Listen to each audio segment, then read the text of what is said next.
Have you ever heard of a book that no one in the world can read? A book filled with bizarre plants that don't exist, strange astronomical charts, and mysterious figures bathing in green liquid. This isn't the plot of a fantasy novel. It's a real artifact known as the Voynich Manuscript, and it's one of the greatest unsolved mysteries of all time.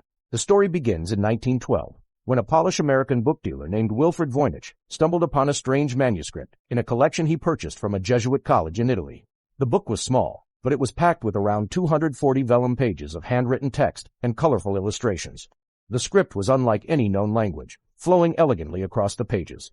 The drawings were even stranger. Botanical illustrations of plants that have never been identified, astronomical diagrams with unfamiliar constellations in what looks like a biological or pharmaceutical section with drawings of tiny figures in a complex network of tubes and pools. From the moment Voynich found it, the manuscript became an obsession for cryptographers, linguists, and historians. The book itself has been carbon dated to the early 15th century, sometime between 1404 and 1438, placing it firmly in the late medieval period. Its known history is patchy, but it's believed to have passed through the hands of some fascinating figures, including the Holy Roman Emperor Rudolph II, a known collector of curiosities and occult items. A letter found with the manuscript suggested it was once owned by the 16th century English polymath, John Dee, a man who famously claimed to communicate with angels, but the real mystery lies in its content. What is it trying to say? The world's best codebreakers have thrown everything they have at it. During World War I and World War II, top cryptanalysts who cracked enemy codes for a living tried to decipher the Voynich script. They all failed. They analyzed the frequency of letters, the structure of the words, and the patterns in the text. The language seems to follow some rules. It has a clear structure, some words are repeated, and the writing is too fluid to be random gibberish. It seems to obey linguistic laws, but they're laws of a language that nobody knows. This has led to a whole universe of theories. Let's start with the most straightforward ones. Many believe it's a form of an enciphered or coded text. Maybe it's a known language, like Latin, or a medieval German dialect, that has been systematically scrambled using a complex cipher. The problem is, no one has been able to find the key. Every attempt to apply known ciphers from that period has come up empty. Some have suggested it's a shorthand version of a language, but again, without the key, it's impossible to prove. Then there's the theory that it's a lost or unknown natural language. Perhaps it's the last surviving document of a language that has otherwise completely vanished from history. Some researchers have pointed to similarities with certain Asian or Central American languages, but the connections are weak and unproven. The idea of a language isolate this complex, leaving only one book behind, is tantalizing but hard to substantiate. Let's dive into the illustrations for more clues. The botanical section is the largest part of the book.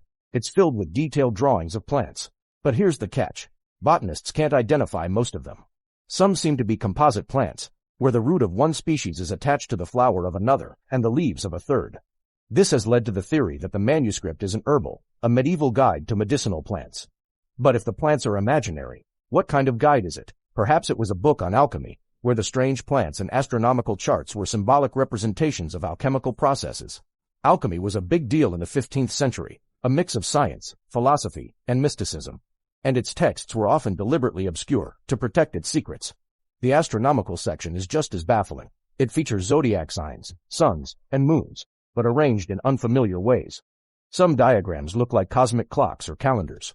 And what about those pages with the little naked figures, mostly women, bathing in interconnected tubs and channels filled with green or blue fluid?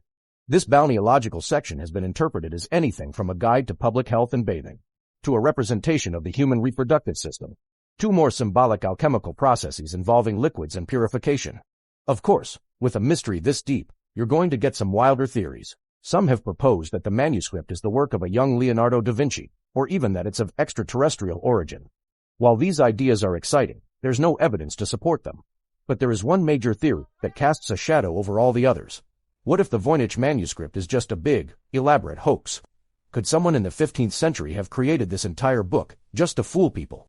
The argument for a hoax is strong.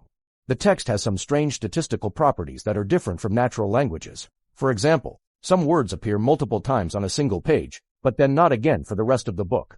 The complexity and consistency of the script would have required a genius level effort for a medieval hoaxer, but it's not impossible. Maybe it was created to be sold to a wealthy, gullible patron like Emperor Rudolph II, who was known to pay a fortune for unique and mysterious objects. The problem with the hoax theory is the sheer amount of effort involved. Creating 240 pages of consistent, flowing text and detailed illustrations is a massive undertaking. Why go to all that trouble? Was it for money, for fame, or was it simply the ultimate intellectual prank? If it is a hoax, it's the most successful one in history, as it continues to fool us 600 years later. In recent years, artificial intelligence has entered the ring. Researchers have used AI and machine learning algorithms to analyze the text, looking for patterns that human eyes might miss. Some AI studies have suggested that the language has a structure similar to Hebrew, and that it might be a coded form of an old Semitic language. Another AI analysis suggested it could be a lost Proto-Romance language. These are fascinating leads, but so far, none have produced a verifiable translation. Every few years, someone announces they've cracked the code, but upon closer inspection, their theories fall apart. So, where does that leave us? The Voynich Manuscript remains what it has always been, a perfect enigma. It's a mirror that reflects the theories and obsessions of those who study it. Is it a lost medical text, a secret alchemical treatise, a forgotten language, or a brilliant medieval fraud? We still don't know. The manuscript sits silently in Yale University's Beinecke Rare Book and Manuscript Library, holding its secrets close. It challenges our understanding of language, history, and the human desire to solve the unsolvable. It's a reminder that even in our modern world, where information is at our fingertips, some mysteries are so deep they may never be solved. And maybe that's the real magic of the Voynich Manuscript. Its value isn't in what it says, but in the questions it forces us to ask, and the endless curiosity it inspires.